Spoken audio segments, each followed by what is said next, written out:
All right, just thank y'all so much. I'm very honored to be here today to tell you about our LeBonner family story. Our LeBonner family story started in December of 2011. I'm a sucker for fairy tales, so I will start out by telling you once upon a time, and I'll go ahead, I'm a spoiler, sorry. It does end happily ever after, so just know that going forward. Sometimes whenever I hear these stories, I'm like, and how's this gonna go? So spoiler alert, it ends happily. All right. Once upon a time, there lived a family who was preparing to go into the Christmas holiday. This is Jasper, well, first it's Hampton. He was 11 months at the time. Myself, I'm a school counselor out in Collierville at Terra Oaks Elementary, and then my son Jasper, who was 2.5 at the time. Hear me now? Okay, 2.5 at the time, and then that's my husband Jim, and he works for International Paper as a marketing manager. Well, it was the Friday before the school holiday, and as the school counselor, we look forward to that day. But that morning, we woke up, and Jasper had a high fever. It was in the 104s. Even with medicine, it was still high. We got a pediatrician's appointment later for the afternoon. They ran the flu test. They ran the strep test, and both were negative. And so they told us it must be viral, needs to run its course. We headed home. We did the Tylenol and the Motrin, and having plenty of fluids. Over the next 36 hours, his fever was still high, but he was growing more and more lethargic. We called into our pediatrician's office a few times and talked to the on-call nurse multiple times, and she just told me, you've never had a sick kiddo before. Lethargic, that's what they do.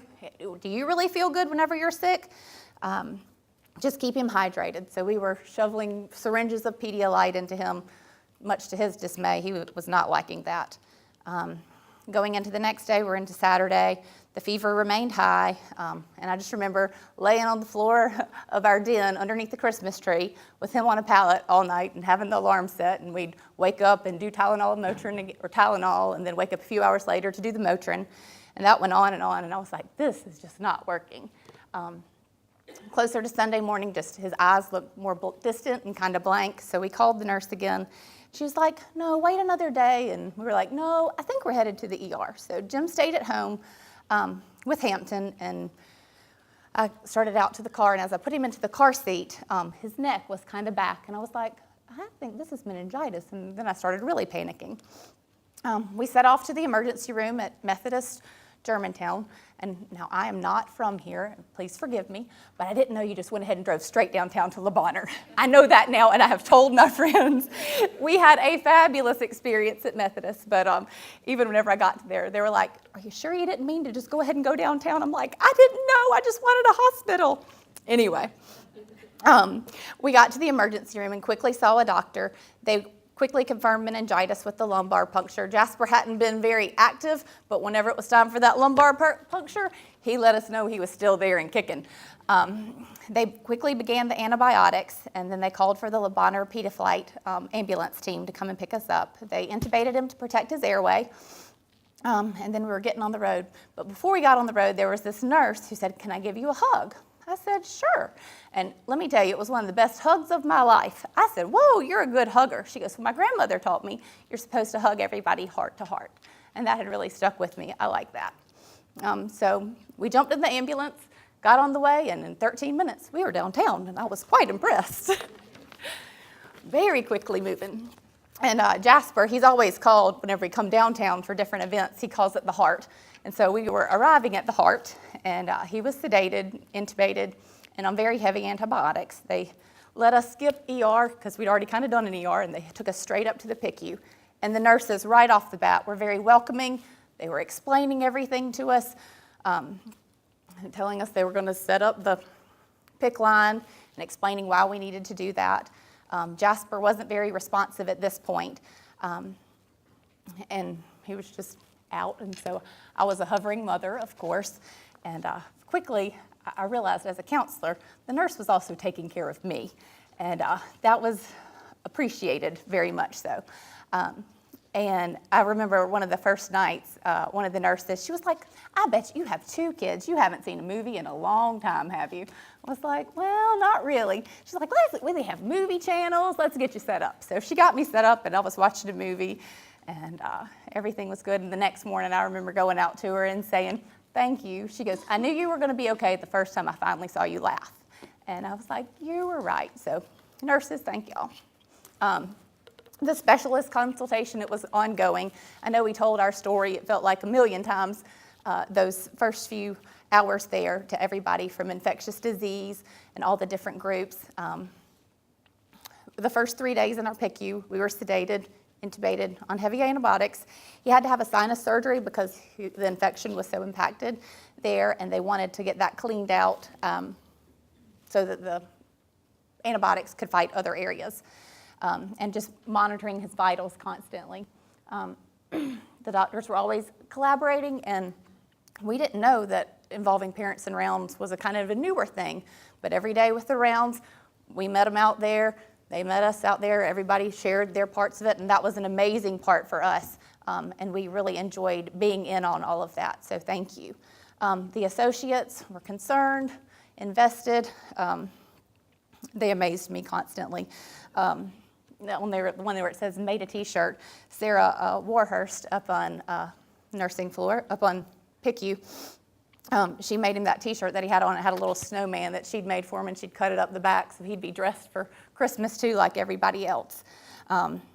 Whenever it was time for the sinus surgery, my husband and everybody, they were, I don't know where they were, surgery got bumped up a little bit, and they were all out, and so Michelle Connor, she was walking through to say hey and check on me, and they would come in and say, hey, we're taking him to surgery. She's like, can I do anything? I'm like, entertain me, please. So she took me on a whirlwind tour of the hospital, and I was just amazed by all that was here. All I had seen was our room and the doors into the hospital. So it was amazing to see all the great things here. This next slide, this is from an email that I had written one of our first days in the PICU. And it says, one memory for me of the first hours at Le Bonheur was when a gentleman was restocking supplies in the room, and he asked me if I knew of the band Journey. Some of you who work on PICU know where the story is going. I replied, yes. He said, well, I've been talking to the band, and I'm going to be the new front man. I laughed, knowing it wasn't really true. He continued, no, really, you've heard that Journey song before? And in full melody sang, don't stop believing.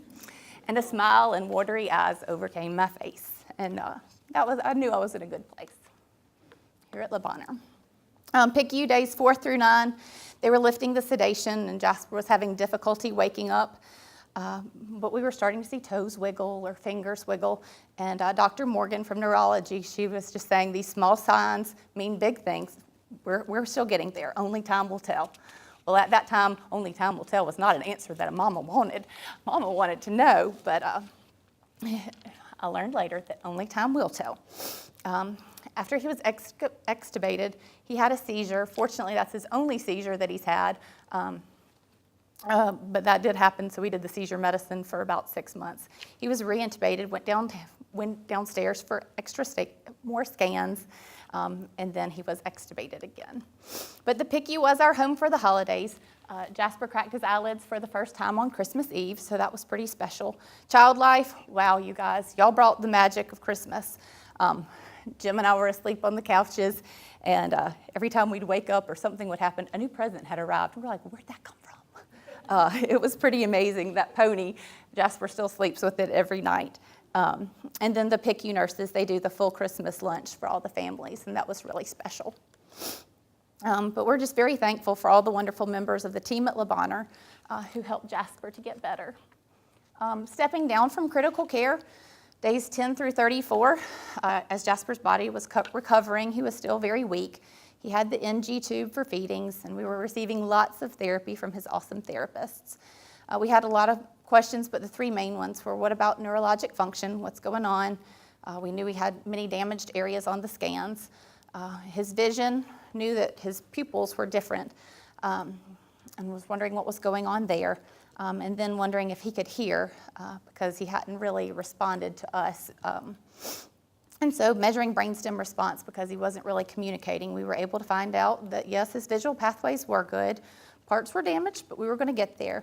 And then on January the 4th, we learned that he was deaf, and that was, we'd kind of been in denial on lots of things, but that's whenever it kind of hit us, okay, it's a different happy ending, but we're going to get there. But we appreciated all the support of our awesome physical therapist and occupational therapist, and I see our cheering section over there too. Anna and Amanda, they were always finding something new for Jasper, bringing in the therapy dogs, and Jasper liked that. There's the crew, Anna and Courtney and Amanda. And then our speech language therapist, Courtney, who helped Jasper in swallowing and eating again, and Courtney, he hasn't stopped. He's got it going. And then the audiologist, they helped us with the hearing aid trial and the selection of cochlear implants. He received his cochlear implants on January the 27th, and that was Curious George. That was the one present that was still wrapped under our Christmas tree. That was going to be his, but y'all had a Curious George and Bunny Lane. That was just perfect. And so if you're not familiar with cochlear implants, that top slide, that's what's implanted inside his head, and then the processor is what he wears on the outside. Here we are after surgery. Those are Jim's parents. There's D'Angelo Williams. He came by. He was in town and brought us a stuffed tiger, and Jasper in his bed after surgery. And then we got to go home for a few days. There's Michelle. She brought over a chipmunk in her convertible. Only Michelle can do such things. There's Jasper, kind of just hanging out, kind of learning and getting his balance again. Got to see Hampton for a few days. And then our case manager and social worker had set it up for us to go to Atlanta, to Children's Hospital of Atlanta. And there we did intensive inpatient rehab with OT twice a day, PT twice a day, speech language twice a day, and then music therapy also. We had a good result. We came home in a wheelchair, but we were sitting up and much stronger. And then Jasper began Memphis Oral School for the Deaf, March of 2012. And then as he was getting better, we were still doing lots of follow-ups with you guys here. But in learning to listen, I copied a line out of his IEP just for this. The target whenever we were starting was that he would eventually distinguish 2-syllable and 3-syllable words from each other. Now he's able to follow 3-step directions, and it's just amazing. You can tell him, go get your shoes, get your pants, and put them on. He's doing amazing. These days, he's walking, running. This was us at the LeBonner Pumpkin Run. We had a team and had lots of fun. He's got great cognitive ability. He's funny, hilarious. We love hearing his spin on things. His balance is improving. That's kind of an area that we still have of need. These days, he's having speech therapy, oral therapy daily, and then OT and PT, and then yearly we come down to meet with our neurologist and ENTs. So meningitis, that was our main wipeout, led to a hearing loss, and y'all set us up with some awesome cochlear implants, and they lived happily ever after. And just thank y'all so much for everything.